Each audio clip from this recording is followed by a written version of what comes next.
agora não tem muita hierarquia de valor, sendo objeto filosófico ou utilidade. Então, utilidade, você sabe que no Japão, toda hora. Bom, boa noite, gente. Meu nome é Yuji, eu sou curador da exposição do Curso do Sol e hoje eu estou aqui com a Aracy Amaral e o Megumi Uasa e a gente vai ter uma conversa semi-informal, porque eu estou aqui fazendo esse papel um pouco de fazer formalidades, né? Então, para começar, eu tenho que apresentar aqui a Aracy me pediu que eu não apresentasse ela. Eu acho que alguém aqui não conhece a Aracy. Okay. Megumi, você me autorizou a te apresentar, né? Posso te apresentar? Sim. Okay. Então eu vou ler aqui, a gente tem as mini-bios. Megumi Uasa, escultor e ceramista, inicia-se nas artes plásticas em 1964. Imbuído de um discurso filosófico e político, é um artista com viés anárquico em suas práticas, na medida que incorpora outros materiais às suas cerâmicas, como metais e tintas, o que foge de um escopo tradicional dentro da cerâmica japonesa. Participou de exposições como a 13ª e a 14ª edições da Bienal Internacional de São Paulo, em 75 e 77, na coletiva itinerante Encontro de Ceramistas Contemporâneos da América Latina, em 1987, no Museu de Arte Contemporânea Hispânica, em Nova York, e é uma exposição que viajou para outros museus também. Para muitos outros museus.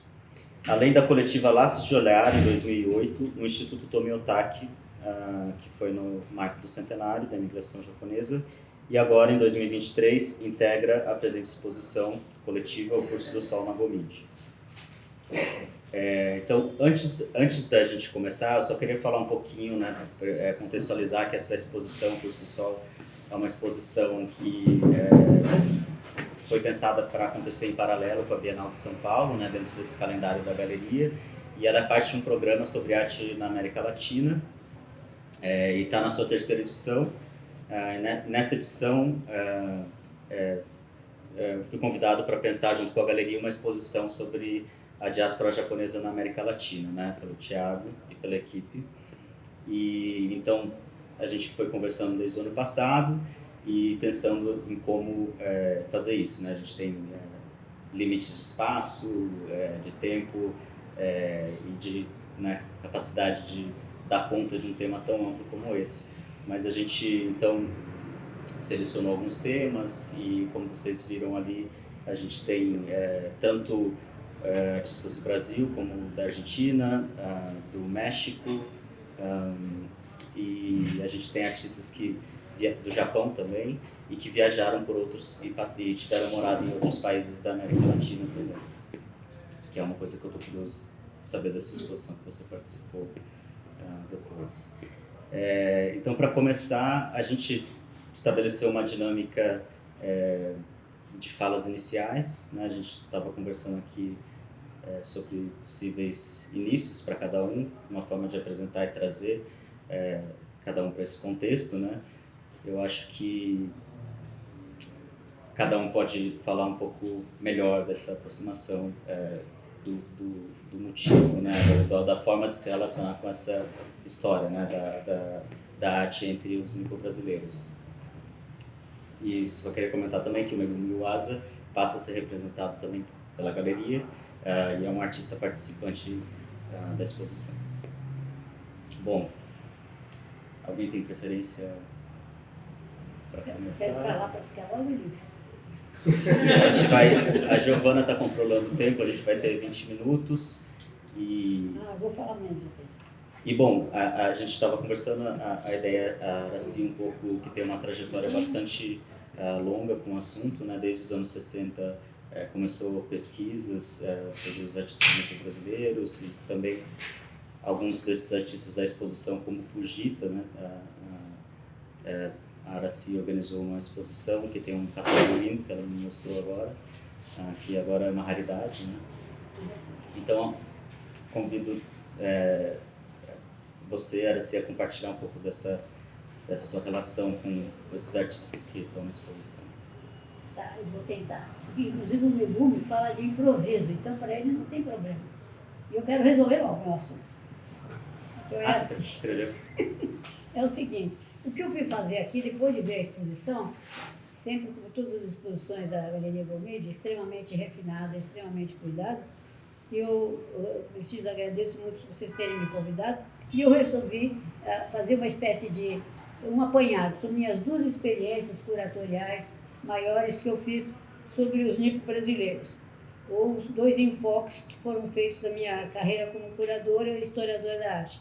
E depois falar um pouquinho sobre a minha experiência, as minhas observações sobre os nipo-brasileiros a partir do meu contato com eles e a partir de década de 60 entre nós. Então, essas são as minhas palavras sobre o que eu vou falar hoje, que eu tomei umas notas aqui.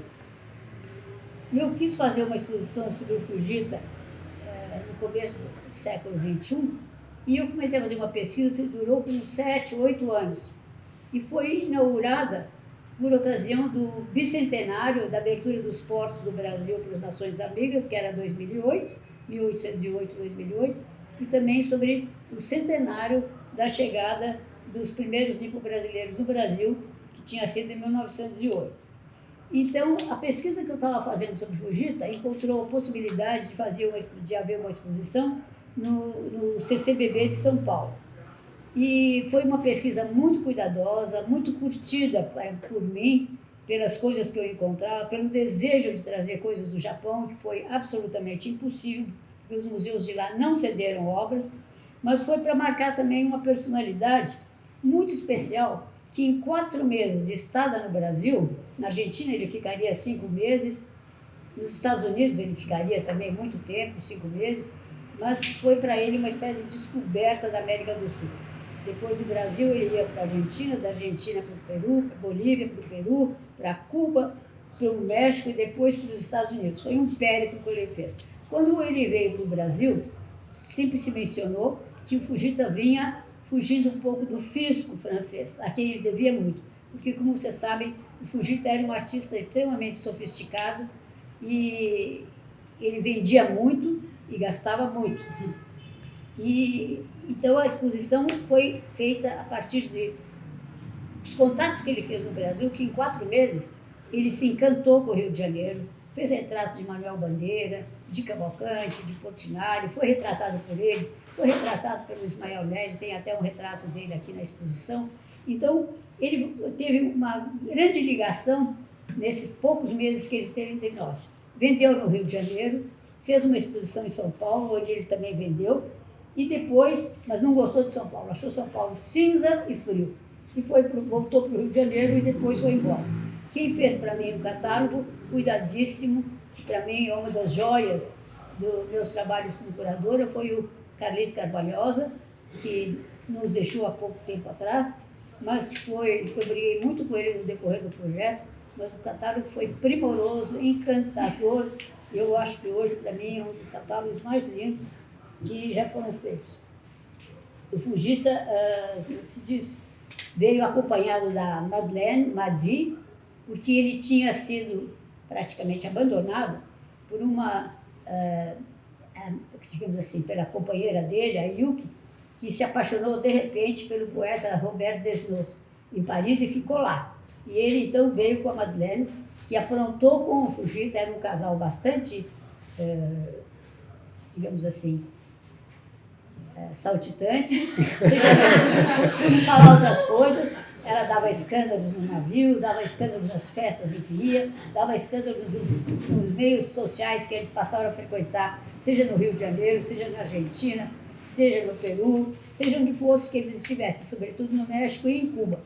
Agora, ele ficou aqui, e por que eu fiz a exposição Fujita, Kaminagai e o Jovem Bori? Por quê? No caso do Kaminagai, do Kaminagai, estando com o Fujita em Tóquio, o Fujita falou para ele de Portinari. Então, a primeira pessoa que ele foi conhecer no Rio de Janeiro, quando ele chegou, foi Portinari. E depois, quando o Jorge Mori vai morar em Paris, ele procura Fujita. Então, há uma espécie de ligação da vinda desses artistas para o Brasil e terem tido o Fujita como intermediário. E ao mesmo tempo... Desculpa, assim, eu não lembro de você citar que ele esteve aqui em 1931, né? Ah, 32. Só pra Ele veio em 32. Ele ficou 3 meses, ele assistiu o Carnaval do Rio e justamente as coisas que eu queria muito eram justamente o prostíbulo da Lapa, no Rio de Janeiro, todos esses sítios, os meninos brasileiros, o Carnaval do Rio, que ele fixou e que estão todas essas obras em museus japoneses que não quiseram liberar para exposição de forma alguma. Eles falaram que isso era patrimônio do Japão e eu intercedi através da Embaixada do Brasil, mas foi inútil conseguir tentar... Quantas obras você conseguiu reunir, então, vindas só do Brasil? Ah, isso eu tenho que ver depois. O catálogo, de cabeça agora assim não lembro. Mas era muita coisa, sobretudo desenhos, e tinha um grande painel que ele fez do café em Paris, de café em Tóquio, que eu também não pude trazer, e que teria sido uma obra importantíssima. Foi só representada na exposição através de ilustração. Essa foi uma grande pena. Agora, o Kaminagai veio e eu confiei ao Paulo Portela, que está aqui presente, a curadoria do segmento Kaminagai, que fez a exposição e não apenas fez o histórico do desenvolvimento do Kaminagai no Brasil, dos lugares por onde ele passou, de Pará para o Rio de Janeiro, do Rio de Janeiro, São Paulo, como também o Paulo Portela desenvolveu um trabalho historiando o saber do Kaminagai em fazer molduras. Eu não sei se vocês sabem, mas as molduras do Kaminagai são hoje consideradas uma obra de arte e muitas vezes as obras se valorizam mais por ter moldura em Kaminagai ou vendem-se as molduras do Kaminagai como obras de arte. E, inclusive, foram expostas na exposição só molduras para mostrar o estilo dele de fazer molduras. Então, foi uma recuperação muito interessante feita pelo Paulo Portela e que deu uma nova vida e uma nova forma de saber ler a obra de arte e, digamos assim, no caso, molduras que frequentemente nem são olhadas e que, no caso de Kaminagai, tornam-se um objeto de arte. Agora, por que eu ponho o Jorge Mori? O Jorge Mori era um menino prodígio para a pintura. Ele, desde pequeno, ele estudou pintura com seu cunhado, que era o Takaoka, Yoshie Takaoka. E daí, com 12 anos, ele já faz a sua primeira individual. E aos 14 anos, o Museu Nacional de Belas Artes do Rio convida o Mori a expor no Museu Nacional de Belas Artes. Mas eles não acreditam que o Mori pintava aquilo que ele pintava. Então, eles tiveram que fazer ele pintar na frente das pessoas do museu para mostrar, fazer como um desafio para provar que ele era o autor das pinturas. Então, ele era realmente um gênio, assim, um menino prodígio. Logo depois, ele foi para Paris, onde também o Takaoka já vivia, e morou muitos anos, longos anos em Paris. E voltou para cá. Takaoka Mori é interessante, porque como o Takaoka, ele também era uma pessoa militante, era uma pessoa com filhos que também tiveram um papel importante, digamos assim, do ponto de vista político entre nós. E daí foi, digamos assim, a presença desses 3 artistas. Fujita, que veio 4 meses, Kaminagai, que esteve aqui mais longamente, e Portela estabeleceu, inclusive, relações com o filho dele, que reside em Paris até hoje, e o Jorge Mori, que nós conhecemos pessoalmente, que faleceu há poucos anos atrás. Bom, a exposição do MAC... O Jorge Mori tem o autorretrato dele. Eu acho que ele, ainda criança, né? O autorretrato dele que está no MASP. Aliás, ele queria... o MASP tem. Ele fazia cópias no Louvre. Ele ficava no Louvre horas e horas diariamente fazendo cópias de obras de arte. A exposição, já a exposição do MAC, em 1966, tinha como objetivo mostrar o que faziam os artistas nipo-brasileiros que estavam aqui na década de 60. Então, o Zanini, como diretor, Walter Zanini, como diretor do Museu de Arte Contemporânea, fez um apanhado geral sobre o histórico da chegada e de como eles começaram a se inserir no contexto cultural brasileiro. É claro que logo no começo que eles chegaram, em 1908, eles não tinham quase nenhum papel, o empobrecimento era muito grande. Eles vinham, eram direcionados diretamente para a lavoura, trabalhavam de sol a sol, e eu me lembro que até no tempo da década de 50, 40 ou 50, quando o Marabu Mabe já estava pintando, ele só parava para pintar quando chovia, porque no mais ele estava trabalhando na lavoura. Todos eles trabalhavam na lavoura duro, digamos, do nascer do sol até as 4 horas da tarde. Então, a pintura para eles, ou o desenho, era um lazer no fim de semana e tal. Mas o Zanini contou que nos depoimentos que ele colheu com professores da colônia, da década de 60, eles narraram que eles primeiro, como é que eles se divertiam, que lazer eles possuíam. O lazer eram músicas, e eles faziam pequenos grupos musicais, ou trabalhavam em jardinagem, para eles mesmos, o prazer, o jardim oriental, faziam justamente a parte de arranjos florais, iquebanas, faziam música, uns poucos festivais musicais, enfim, era uma forma reduzida, teatros, de pequenos grupos teatrais, comunitários, e depois, como você sabe, no período da guerra, sobretudo antes da guerra, pouco antes de 39, e até o fim da década de 40, eles eram muito discriminados do ponto de vista de restrições para viajar. Então, não podia haver nipo-brasileiros, nem alemães, nem italianos vivendo no litoral do Brasil e tinham que viver no interior e com atividades sociais restritas. Não podiam se articular com qualquer forma. E é por isso que me causou bastante curiosidade quando um amigo meu, Paulo Meada, hoje curador, quando nasceu o filho de Paulo Meada, eu cheguei lá e vi o primeiro filho dele, viu uma camiseta do Palmeiras. E eu falei, como? Presente de nascimento já te deu uma camiseta do Palmeiras? Ele falou, acontece o seguinte, o Palmeiras foi muito importante para a colônia japonesa. Eu não sabia. Por quê? Assim como os italianos eram, digamos assim, tinham restringido suas possibilidades de deslocamento, eles faziam, morando no interior, eles tinham lugares mais abertos, mais amplos, e então eles podiam fazer festas de aniversário, e daí eles cediam também para as famílias japonesas que tinham comemorações mini-familiares ou familiares.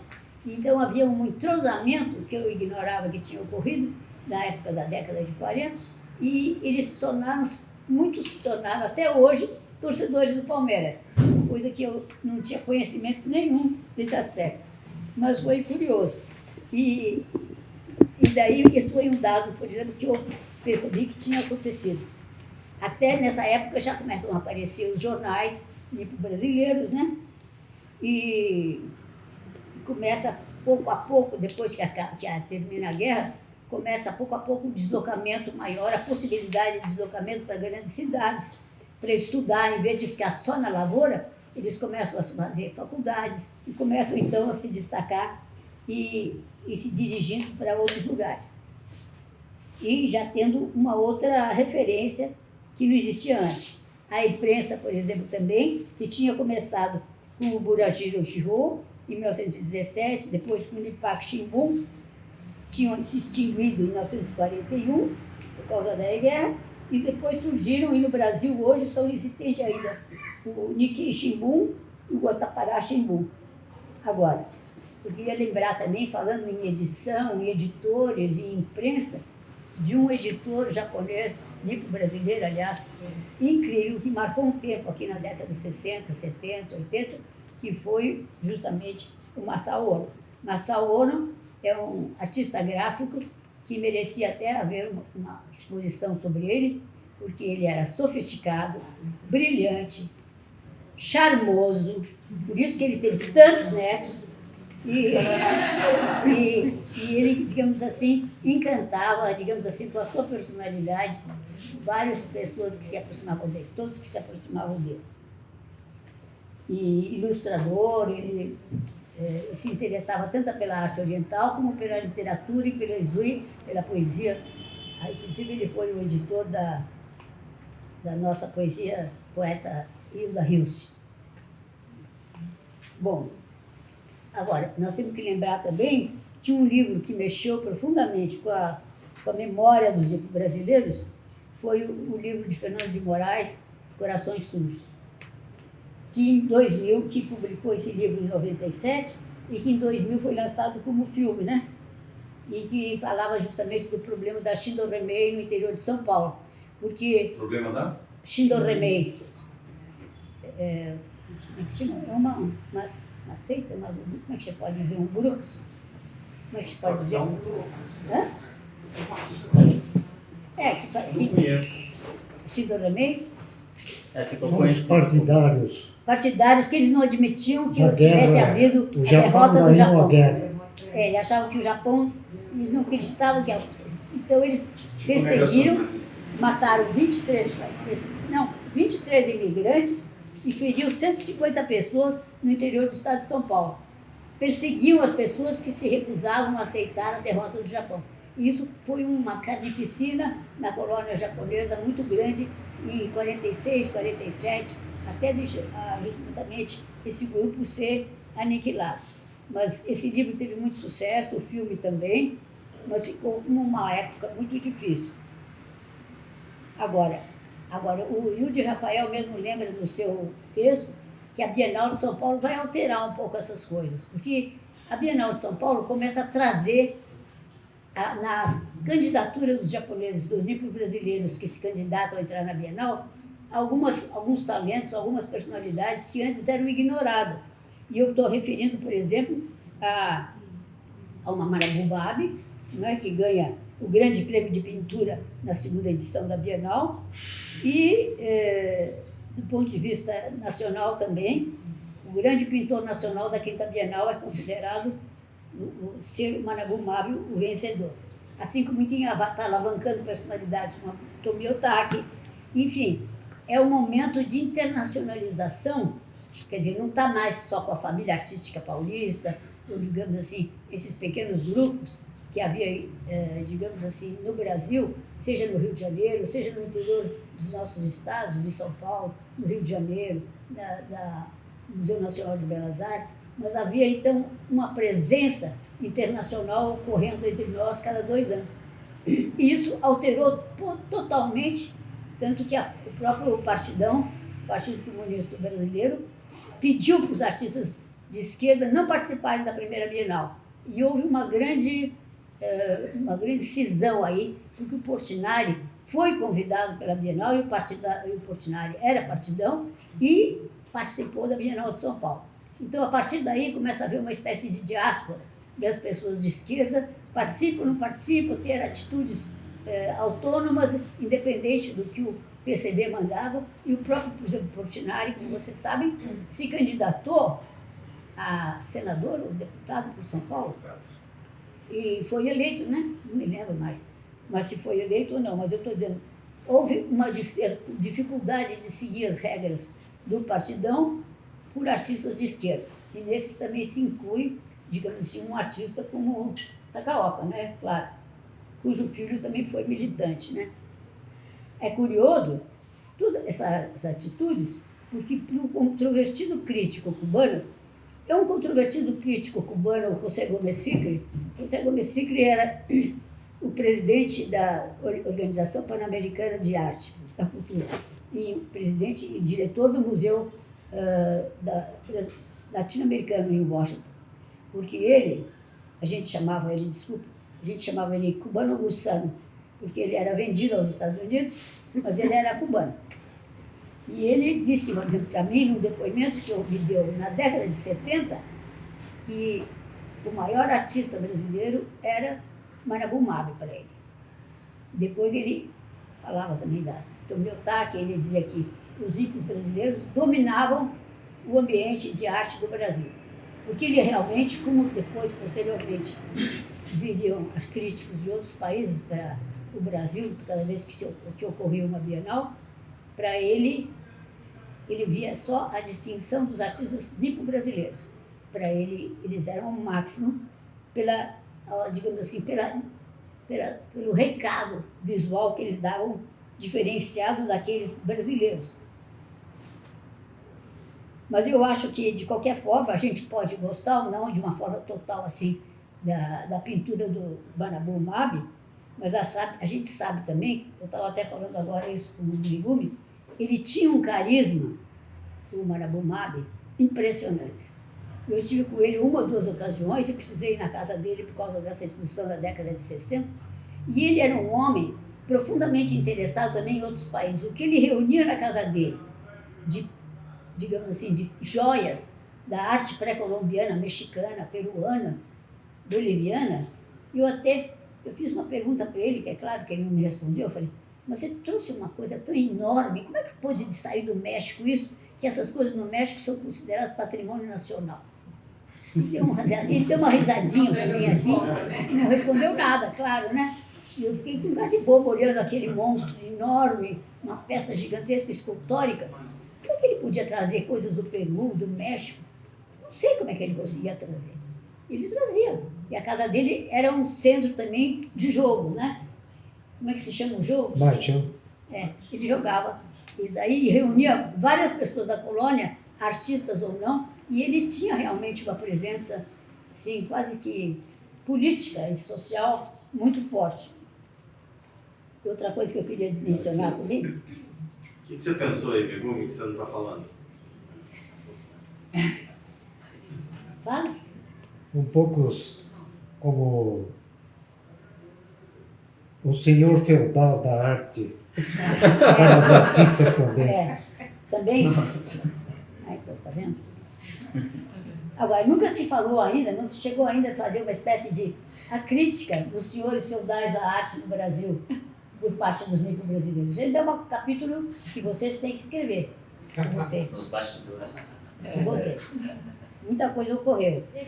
Na minha geração, a gente tem que saber o seguinte, quem despertou vendo justamente esse meio cultural e artístico do século passado com os nipo-brasileiros, é impossível falar deles sem mencionar o Cine Niterói, que na Praça Carlos Gomes começou a projetar para todos nós filmes japoneses e depois seria substituído por filmes de Tóquio, Nippon. São outros cinemas que começaram a divulgar o que se fazia em cinema no Japão, os diretores de cinema, enfim. Agora, na minha memória, eu tenho 2 artistas japoneses, ou de origem japonesa, que marcaram muito para mim a minha visão do que eles fizeram. Um deles é o Takaoka, Yoshia Takaoka, que era uma personalidade marcante, um condutor, reconhecido professor de arte, era um político militante, nunca se afastou do realismo, viajou pelo Brasil em busca de temas e novas realidades, foi um verdadeiro mestre para os que com ele estudaram. Ele viveu longos anos no Rio de Janeiro, viveu muito tempo em Paris, assim como também peregrinava pelo interior do estado e, sobretudo, por Minas Gerais, fixando casarios e cenas domésticas e de rua. Para mim, Takaoka é um personagem da história da arte dos nipo-brasileiros no Brasil. E estou em 2 temperamentos que eu observei como marcantes nesses dos anos 60 e entre os nipo-brasileiros. Um deles é o Flávio Chiró. Flávio Chiró Tanaka, mas Flávio Chiró, autor de uma pintura forte, marcante, e que viveu um tempo com sua família quando ele chega no Pará, mas que depois vem para São Paulo, fixando-se em Paris por todo o tempo. Agora ele vive em Paris há décadas, em Paris em definitivo, como, digamos, um Roberto Mata do Chile, como um Pisa, como o uruguaio Arden Queen, ou como Lepar. Já Tomoshige, para mim, Tomoshige Kuzuno é um enfurecido experimentador de técnicas, desenhista e gravador primoroso, que concebe e ousa organizar eventos e vai muito além de se concentrar apenas na sua obra. Ele é um fascinado pela contemporaneidade e chegou já no Brasil, na década de 60, com uma folha, uma resenha de exposições do Tóquio, no Japão, com prêmios, um menino de 20, 21 anos, e hoje eu sinto nele uma nostalgia e uma vontade de retorno ao Japão. Ele fala constantemente disso, com toda a dificuldade que ele tem de se expressar.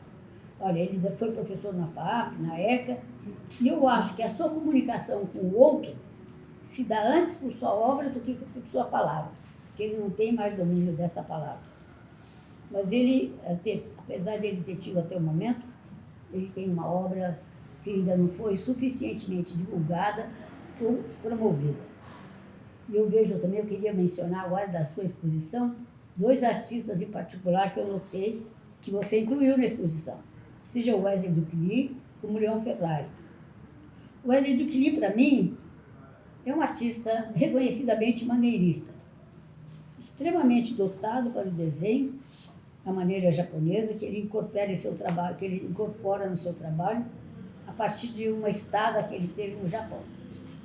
Eu sei que o Pietro Maia Bardi assinou com ele uma estada mais prolongada no Japão, e ele adquiria justamente tinha uma facilidade gráfica muito grande, e ele fez essa inserção da arte japonesa, o ateliê dele aqui, onde ele morava, era todo mobiliado com motivos nipônicos. Enfim, ele era um maneirista verdadeiro. Já em Leon Ferrari, eu acho que essa inserção se dá muito porque ele era um pesquisador da história, de técnicas, da imprensa. Em momentos dramáticos da nossa realidade, ele sempre fixava isso, e vocês podem ver que ele fez aqui uma absorção de um desenho, digamos assim, reconhecidamente de motivo lúbrico, de mesclado com uma forma gráfica de grande interesse, picante, mas simultaneamente feliz. E ele põe isso com um acoplamento do braille a um fragmento dessa cena erótica. Agora, eu sempre acho que a cerâmica está ligada à contribuição dos nipo-brasileiros, seja ela decorativa ou utilitária. Um Megumi Biase, um Megumi Miwase e Kimini são 2 marcantes exemplos dessa tradição. Eu acho que em São Paulo, ou aqui nos arredores de São Paulo, no interior, seja em Cunha, uma das cercanias de Mogi, onde também está maravilhoso, né, esse Casarão do Chá, um projeto de construção da década de 40. Eu acho que, além dessa arquitetura, foi ali que nós pudemos visitar, nas suas redondezas, o ateliê de um mestre como o Akinori Nakatani, que foi falecido agora há pouco, né? E que tinha... Aliás, era bem difícil a gente chegar, né, no ateliê dele, saindo do Casarão do Chá. Mas, ao fim, nós fomos. Por isso que eu gostaria que agora, seja o Yuji Rafael com o Megumi, nos possam falar um pouco mais dessa cerâmica tão marcante, que, como você mesmo estava me falando agora, antes de começar essa conversa aqui, faz parte, digamos assim, da cultura japonesa de uma forma muito, digamos assim, marcante, seja a parte, digamos assim, da cerâmica doméstica, utilitária, como aquela cerâmica com outros intuitos e que faz parte da vida ancestral nipônica. Por isso, agora eu também quero muito ouvir o que você pode falar, e desculpe ter passado um pouquinho do tempo. Muito obrigada. Um ótimo gancho. Obrigado a você.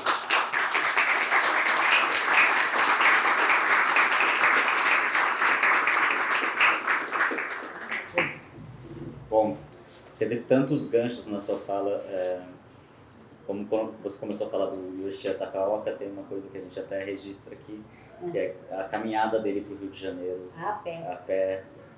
Da Shindo Remei também teria outros assuntos para falar, que são perspectivas críticas do livro do Fernando Moraes. Mas eu acho Crítica ao Fernando Moraes? Sim, ao livro do Fernando Moraes, isso. E, bom, e tantos pontos que a gente fica curioso para saber mais e perguntar mais. Mas eu acho que agora, com esse gancho, a gente passa a palavra para o Megumi, que está aqui com mais de 3 obras na exposição, né? O Pássaro, a Árvore, e também integra a nossa prateleira de cerâmicas, que reúne obras de artistas como o próprio Nakatani, que a gente teve a sorte de poder encontrar ele um pouco Antes do falecimento.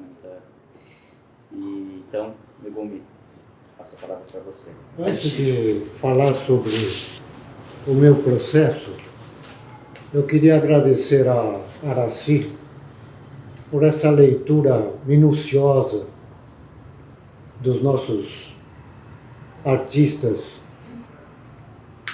Nós somos filhos desses grandes artistas. Eu sou apenas um ceramista que fez algumas reflexões sobre a cerâmica e sobre o espaço.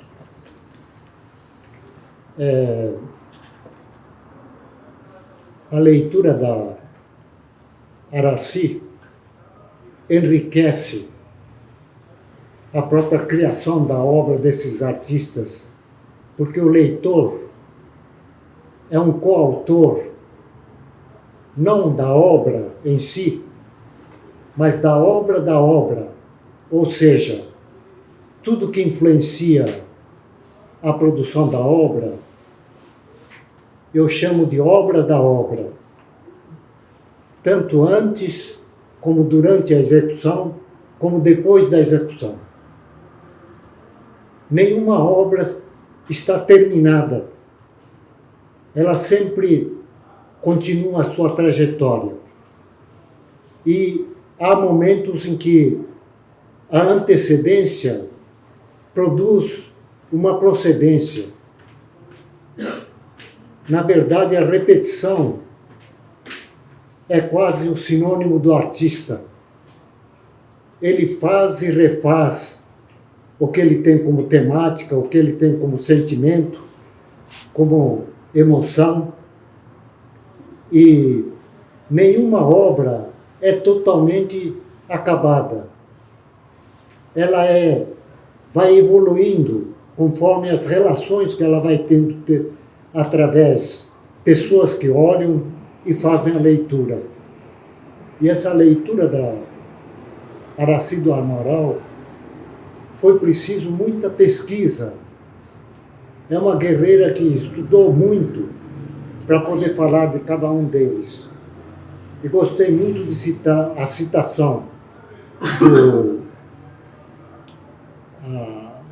Masao Ono, que poucas pessoas conhecem. Foi um desbravador do livro, lançou muitos poetas que hoje são conhecidos, mas na época eram iniciantes. Tem muitos deles. Muito obrigado. Imagine, eu sou grata a Masao porque ele fez também a diagramação do catálogo da minha exposição Expo Projeção Vídeo. Foi de autoria de Masao Ono. Então eu tenho muito orgulho de poder falar. Produzia o livro como se fosse uma obra de arte. É verdade. Ele construía junto com... Ele tinha um companheiro, um parceiro, que é o Tid Hellmeister. É um gráfico de muito talento. Ele lançou muitos discos, etc. E maravilha você falar do Masao Ono, porque ele foi uma das pessoas que conhecemos na infância. E ele era um desbravador desse pessoal que não era conhecido. Ele lançou com livros que era um objeto, cada um era uma escultura. Cada obra, cada livro. Bom, de qualquer forma, eu agradeço muito a Aracy, que aceitou vir bater um papo comigo aqui, junto com uma mulher que trabalhou tanto pela arte no Brasil. Ela faz parte de toda a história da arte, dos momentos iniciais de o Brasil ser conhecido no mundo também. E foi também, eu quero agradecer também, porque ela e o Zanini deram muita importância aos japoneses não é fácil. Os japoneses sofriam preconceito durante a guerra e depois, mas esses dois desbravadores deram importância ao trabalho sem ficar discutindo questões dessa relação de preconceito. Então ela cita de uma forma tão bonita e tem tudo a ver com essa exposição. Essa exposição é filho desse pessoal todo. Tem alguns que ainda eram os participantes, como o Mabe, como a Tomi. Mas, de qualquer forma, nós agradecemos hoje o encontro com uma pessoa simples como eu, que não tem tanto conhecimento da história da arte no Brasil, e ela coloca com tanta ênfase e afeto sobre cada artista de quem ela fala e de cada divulgador, porque na verdade a arte é uma cosmologia, é uma junção de todas as disciplinas, não é só arte, mas tudo, ciência, filosofia, psicologia e até teologia, mesmo que haja muitos ateus e agnósticos dentro do meio da arte, a teologia também faz parte, a espiritualidade também faz parte. Eu conheci a Aracy e gostei muito dela, sempre ouvia falar sobre o trabalho dela e assisti muitas coisas que ela fez. É uma guerreira, lutou nos momentos mais difíceis da arte e eu acho que foi muito bom. Muito obrigado. Imagine, Não obrigado a outra você. vez. Fale da cerâmica.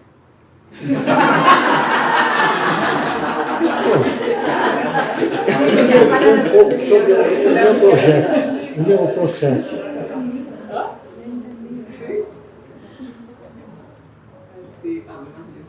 E também a antecedência da cerâmica. Para dizer que cerâmica é cosmologia, é importante pensar um pouco na antecedência da cerâmica, que são os planetas, são os corpos celestes. E cerâmica, antes de ser utilitário, antes de ser objeto de arte, objeto de comunicação,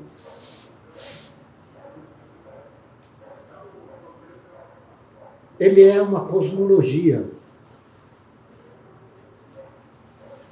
E cerâmica, os ceramistas começaram a fazer cerâmica com uma memória cosmológica daquilo que nunca tinha visto. Porque o início, se é que é assim que é o início, o Big Bang produziu uma quantidade de substância em alta velocidade na explosão, rodando em uma temperatura altíssima. Esfriou, pouco a pouco foi esfriando, e aquilo em alta velocidade torneou no espaço a cerâmica. O ceramista pega um pedaço desse universo e produz a coisa. Ele faz o contrário do processo. Esse magma da explosão, torneada, esfriada, produziu material mais denso, a pedra, os cristais,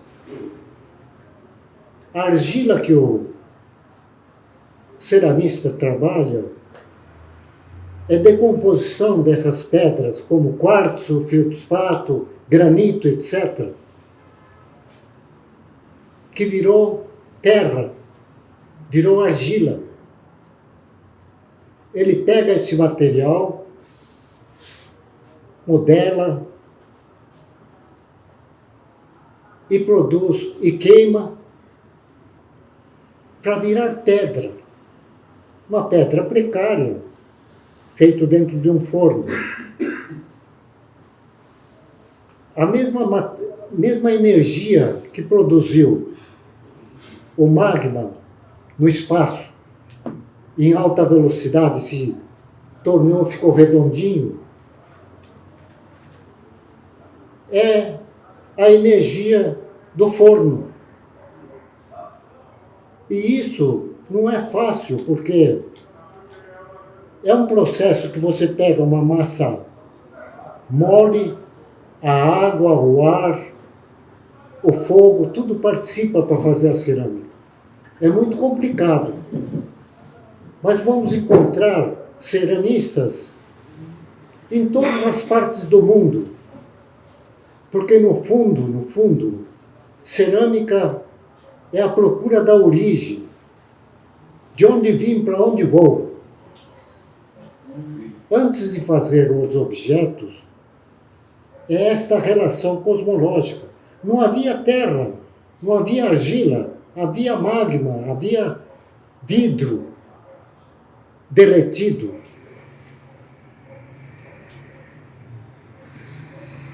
Isso se decompôs em milhões de anos e se tornou terra. Bom, isso aí não é para contar a grande eloquência da cerâmica. É apenas perceber que cerâmica é um processo cosmológico. Tudo faz parte do processo cerâmico. Porque é pedaço do universo. E tudo que nós conhecemos que existe veio do universo. Até o pensamento, até o sentimento, até o absurdo, a loucura, a sanidade, a violência, o assassinato, tudo faz parte desse universo. Então é como se, quando um faz alguma coisa, todos estão fazendo. É como se houvesse uma comunhão universal em tudo. Naturalmente, o homem buscou aperfeiçoar buscando os melhores e os piores. Mas, na verdade, dentro da cerâmica, não existe o mais e o menos. Todos fazem parte. Até o que não é faz parte. Isto tem um conteúdo para repensar essa diversidade que existe e o poder que domina nessa diversidade. Isso faz pensar que somos todos parte de um mesmo contexto. Somos todos irmãos. Eu, a argila, pedra, a árvore, pássaro, minhoca, carrapato, todos fazemos parte de um mesmo contexto. Como viver neste caos absurdo? Um dos trabalhos meus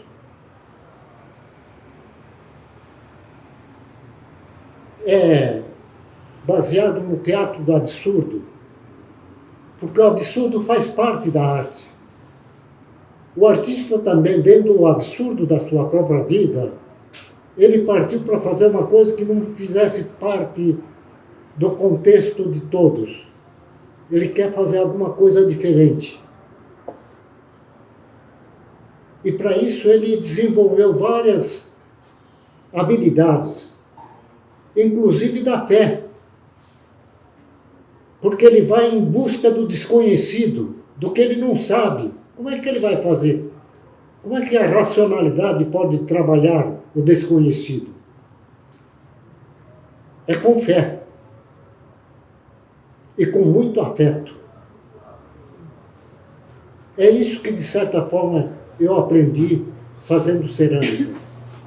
Então, não vejo diferença entre artesania e arte. Existem, para um estudo mais aprofundado, nós separamos para analisar melhor a coisa. Mas, para mim, todas as atividades são cosmológicas.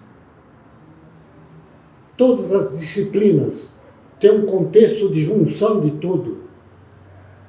Ou então ficamos guerreando contra o inimigo o tempo inteiro. E é o que está acontecendo hoje. E pode piorar.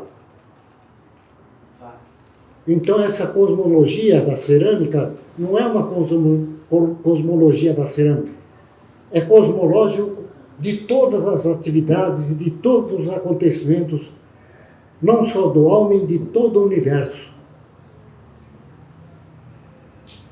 E aí, a maior parte é um mistério que continua. Eu tenho um texto em que eu coloco junto com uma exposição que eu fiz em Curitiba, naqueles congressos que foi derrubado por um crítico da arte contemporânea, falou que isso é muito gasto para coisa de cerâmica que é inútil, é coisa de mulher que não tem o que fazer e diversão de coisas. E acabou com o congresso de Curitiba. Era o único movimento que existia na época sobre cerâmica. E foi uma pessoa crítica que sugeriu também que acabasse com a coisa. Que cerâmica não merece esse tipo de coisa. Eu quero também agradecer mais uma coisinha. O Tiago, por qualquer motivo que deve ser especial, que eu não conheço direito, ele se interessou por cerâmica e ele valorizou uma mulher que fazia o que todo mundo chamava de artesania. Ali, ó. Tá vendo a pintura dela ali? Aquela pintura, tem uma pedra aí, desenhado com argila e cola, que parece um pouco uma pintura rupestre. O Tiago, ela vendia isso por talvez centenas de cruzeiro, de... R$200. Não é? Algumas centenas, ou talvez até menos. Ela foi mestra, já está com quase 90 anos. Tiago foi lá, junto com uma pesquisadora chamada Silene, que fez um doutorado com menção honrosa sobre a educação, colocando a Lira, que é a autora desse trabalho. O Tiago levou para os Estados Unidos os trabalhos dessa senhora, que, em geral, ganhava só a metade do que ela vendia, devia ganhar uns R$50 cada peça. Tiago levou para os Estados Unidos e valorizou o trabalho e foi vendido por mais ou menos R$15.000 cada uma. Vendeu tudo e queria mais, e já deve estar até aumentando o preço.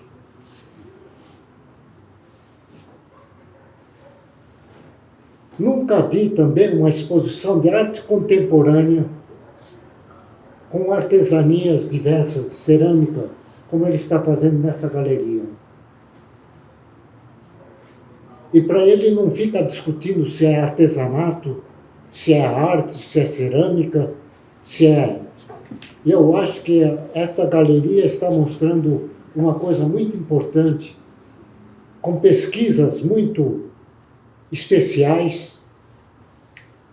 Eu até quase recusei fazer exposição com ele, porque quando eu disse para ele que o que se vende de obra de arte não é o objeto, mas é uma energia que não aparece muito claramente. É preciso fazer a leitura da energia do artista e de tudo que envolveu, de toda a obra da obra dele, que envolveu para produzir aquele objeto. E não é fácil, porque não está visível. Obra de arte, tem poucas pessoas que podem fazer uma leitura, além do bonito ou feio, gosto ou não gosto. Porque, na verdade, poucas pessoas conhecem, e mesmo na exposição de arte, poucas pessoas olham de onde vem, para onde vai, e o que significa, o que pode trazer de novo qualquer objeto de arte. Um dos trabalhos meus é fazer encontros com artistas para fazer como fazer a leitura do trabalho de cada um. Eu deixei aqui na galeria um texto de uma exposição feita numa live, você conhece, né? O Rodrigo, lá do Sul. Nunes, né? É. Nós fazemos uma live, ele lá do Sul faz a live por tecnologia, todos os ceramistas que quiserem podem participar dessa live, é 2 vezes por mês, aliás, 4 vezes por mês, não é? 2, né? 2, é 15 em 15 dias. É que é um horário meio difícil, que é dia de semana. E é um encontro em que os ceramistas discutem o que é cerâmica, o que é fazer arte, o que é transmitir essa cosmologia